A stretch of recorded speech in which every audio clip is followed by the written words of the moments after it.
nosso Deus e Senhor.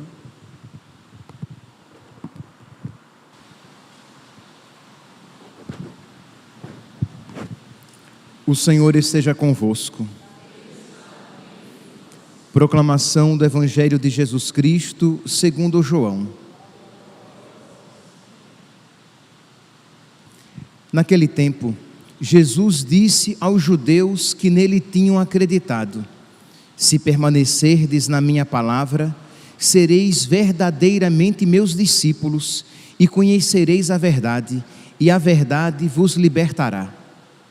Responderam eles: somos descendentes de Abraão e nunca fomos escravos de ninguém. Como podes dizer, vós vos tornareis livres? Jesus respondeu: em verdade vos digo, todo aquele que comete pecado é escravo do pecado. O escravo não permanece para sempre numa família, mas o filho permanece para sempre. Se, pois, o Filho vos libertar, sereis verdadeiramente livres.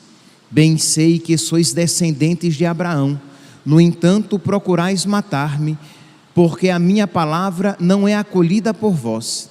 Eu falo o que vi junto do Pai, e vós fazeis o que ouvistes do vosso pai. Eles responderam então: o nosso pai é Abraão.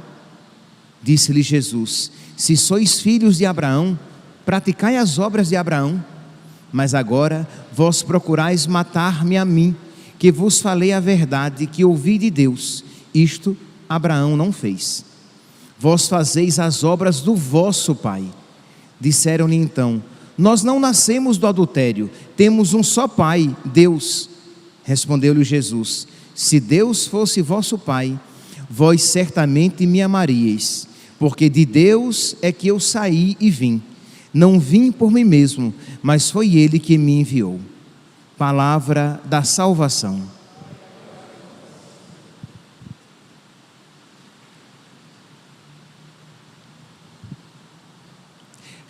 Caríssimos irmãos e irmãs, ainda que Ele me mate, nele eu confiarei. Esta palavra é de Jó. Jó, no auge do seu sofrimento, na sua doença, nas desgraças que tinham lhe acontecido, ele vem com esta frase lapidar. Vocês podem pegar lá no livro de Jó, no capítulo 13, no versículo 15. Ainda que ele me mate, ele está se referindo a Deus. Ele vive os seus infortúnios como um crente, como um homem de fé. Ele sabe que nada passa despercebido aos olhos de Deus, e ele sabe que tudo aquilo que acontece procede do querer ou do permitir do Senhor. Então ele, no seu sofrimento, diz: ainda que ele me mate, eu nele confiarei. Percebe aqui, meus irmãos, que fé profunda. Isso não é uma fé interesseira, em que, porque eu creio, eu coloco Deus no canto da parede, exigindo-lhe uma graça. Ele estava leproso, ele tinha perdido todos os seus bens, ele tinha perdido os seus filhos, e ele estava sendo acusado pelos seus amigos e pela sua esposa. E ele diz: se eu morrer assim, nele, em Deus, eu continuarei esperando. Por que é que eu começo a homilia de hoje com esta palavra? Porque é um contexto semelhante, um contexto espiritual, um contexto psicológico, um contexto de fé, semelhante aos servos Sidraque, Misaque e Abdênago. Eles são presos pelo rei Nabucodonosor. Eles serão lançados na fornalha ardente, e eles dizem o quê? Olha, Deus pode nos salvar, mas se Ele não quiser nos salvar das chamas, nós continuaremos acreditando nele. Percebe aqui, meus irmãos, que fé imitável. Quantas vezes isso aqui todos nós apliquemos a nós.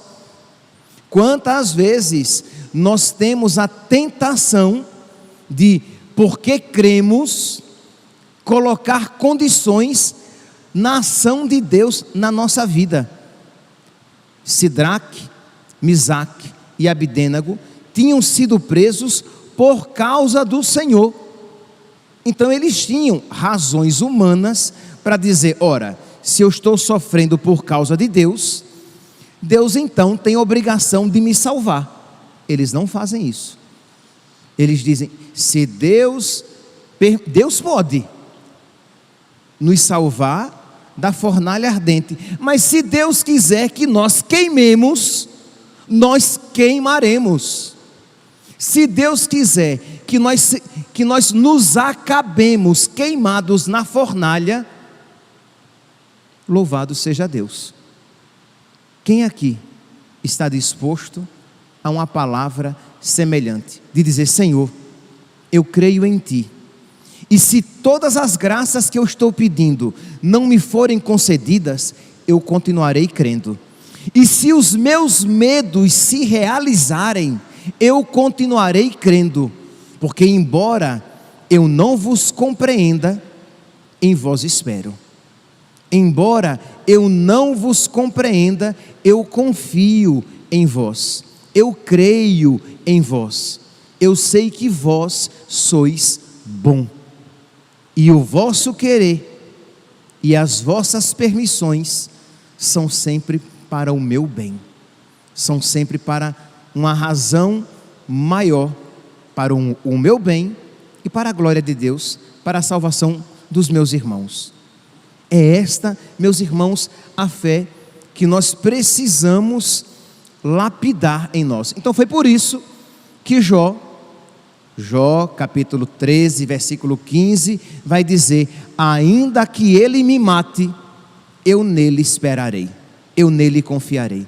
Eu espero que vocês copiem essa frase no seu caderninho espiritual, ou vai ter permissão agora de mexer no celular, de digitar lá no celular rapidinho, no bloquinho de notas, para não esquecer: ainda que ele me mate, nele eu confiarei, nele eu esperarei. Ou a frase daqui da primeira leitura de hoje, Daniel capítulo 3, versículo 17 e 18: se ele quiser me salvar do fogo, ele poderá. Se ele não quiser, se ele permitir que eu seja queimado, eu continuarei. Nós continuaremos adorando a Deus e não adoraremos a estátua de ouro que Nabucodonosor, aquele ídolo que Nabucodonosor queria que eles adorassem. Vamos agora dar um segundo passo.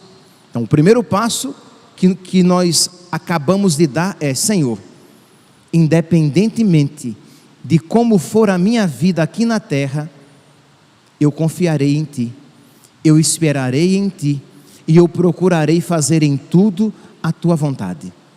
Este é o primeiro passo. O segundo passo que a liturgia de hoje nos oferece. Vamos aqui para o contexto.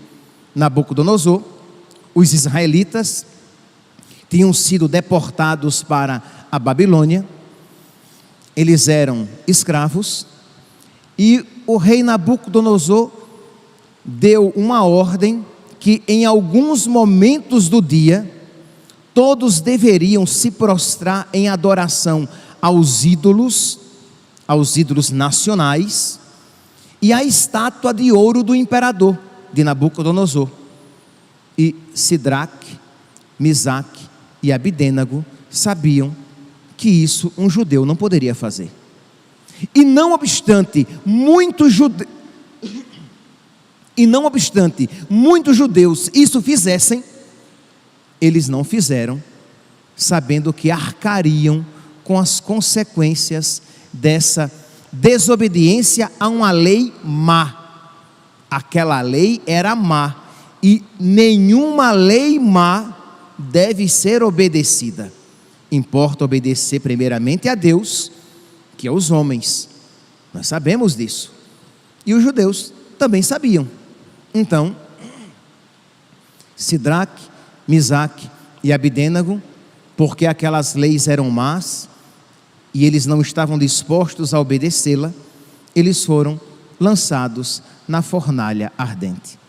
Meus irmãos, esta situação em que os jovens Sidraque, Misaque e Abidênago vivem é uma situação semelhante à que nós estamos vivendo e que começaremos em plenitude a viver. Isto é, nós, cristãos, começaremos a ser considerados criminosos. Sidraque, Misaque e Abidênago começaram a ser considerados criminosos. Por quê? Porque eles estavam cometendo algum crime.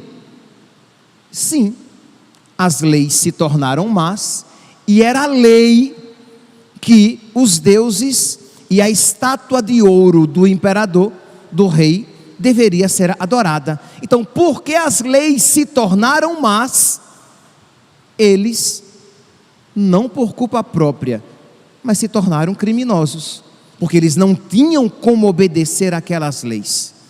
Nós estamos vendo no mundo atual algo semelhante acontecendo. Isto é, as leis atuais têm se tornado más, injustas, impraticáveis pelos cristãos. E aí, consequentemente, eles nos tornam criminosos, não porque nós façamos o mal, mas porque nós não queremos deixar de obedecer a Deus e fazer aquilo que Ele nos ensinou. Por esses dias, tem circulado nas mídias sociais a notícia de que no Reino Unido, os cristãos começaram a ser tratados como extremistas, como criminosos, porque a legislação começou a dizer que todo aquele que começar com discurso de ódio a falar mal do aborto, do casamento entre pessoas do mesmo sexo e da ideologia de gênero, terá uma atitude contrária à legislação vigente no Reino Unido. Percebe? Essa lei é má, porque agora nós cristãos não podemos mais fazer aquilo que há mais de 2000 anos fazemos e que os judeus já faziam: evangelizar, corrigir as pessoas, chamar o pecado de pecado, chamar as pessoas à conversão de vida. Não podemos mais. Nós não podemos mais ensinar o 5º mandamento da lei de Deus: não matar, porque nós só podemos dizer aquilo que agrada ao rei. Nós não podemos fazer aquilo que desagrada ao rei. Percebe? Que é a mesma situação de Sidraque, Misaque e Abidênago. Só que Sidraque, Misaque e Abidênago estavam dispostos a serem lançados na fornalha ardente, mas não desobedecer a Deus. Deixa eu ler aqui os versículos, Daniel, capítulo 3, versículos 17 e 18. Se o nosso Deus, a quem rendemos culto, pode nos livrar da fornalha de fogo ardente, Ele pode nos libertar de tuas mãos, ó rei. Mas se Ele não quiser nos libertar, fica sabendo, ó rei, que nós não prestaremos culto a teus deuses, e tampouco adoraremos a estátua de ouro que mandaste fazer. Então esta atitude desses 3 jovens, que deve ser exemplar para nós. Isto é, nós também devemos dizer o quê? Se Deus quiser nos livrar da perseguição, Deus nos livrará. Mas se Deus, se aprouver a Deus, pelos seus desígnios, que eu passe e sofra a perseguição, eu passarei e sofrerei a perseguição, mas não abandonarei os mandamentos de Deus, nem prestarei culto aos mandamentos dos homens. Porque o que é que eles querem que nós façamos? Que nós fiquemos calados diante, que nós não apenas fiquemos calados, mas que nós aprovemos até com o nosso silêncio o aborto. Mas nós cristãos, se isso fizermos, nós nos tornaremos omissos e cúmplices, porque nós temos o dever de anunciar e denunciar, de anunciar a verdade e denunciar o erro, de chamar as pessoas para a verdade e consequentemente tirá-las do erro, como diz aqui o evangelho de hoje. Jesus diz: conhecereis a verdade e a verdade vos libertará. João capítulo 8, versículo 32. Então, quando nós conhecemos Jesus, que é a verdade, e nós levamos Jesus ao conhecimento de outras pessoas, consequentemente, nós as libertaremos do pecado.